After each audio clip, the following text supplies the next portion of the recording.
Hello everyone, welcome back to the workshop.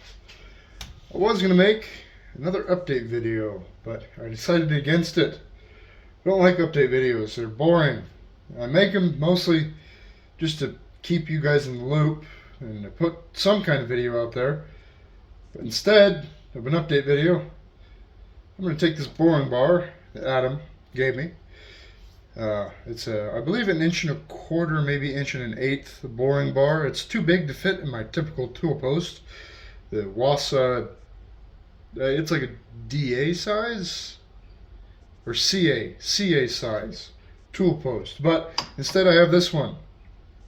And this one has a one holder that's big enough for the boring bar. Now the boring bar didn't have any hardware with it, so Adam gave me a turning tool, triangular turning tool with a clamp.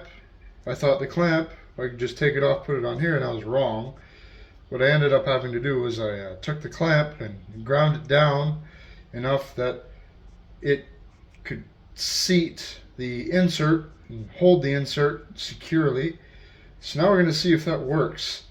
I'm doing this so that I can do these things faster. These things I've done two of them so far with high-speed steel, and it takes me quite a while. It takes me maybe an hour to turn this down. Each cut just takes a long time. You got to go very slow. Maybe 30 RPM is what I've been running at. 50 to 30, which is cooking for high-speed steel. But with this carbide tool, should be able to run around 400 SFM. So maybe on this about 10-inch diameter, I should be able to run it at about 150 RPM. So we're going to turn the lathe on and get to it.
So that is a good little bore. Bring you guys a little bit closer.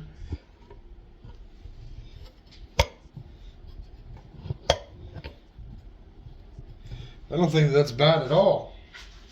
The tool performed beautifully. The edge on it, frankly, it looks damn near brand new. Not a chip, no wear, no discernible wear. The surface finish is acceptable. It wasn't chattering very much. The bore itself came out right where I wanted it. I don't have any measuring tools that are big enough to measure the OD of the sprocket or the ID of this bore, so I kind of just did it by heart. It's fine because these all get welded and then machined after they are welded. So really it doesn't need to be super precise, but it does feel good to have that nice almost press fit. Cleaned up this edge of the flange for weld, cleaned up the inside, and not just a little 1/2 inch strip, a big old pass.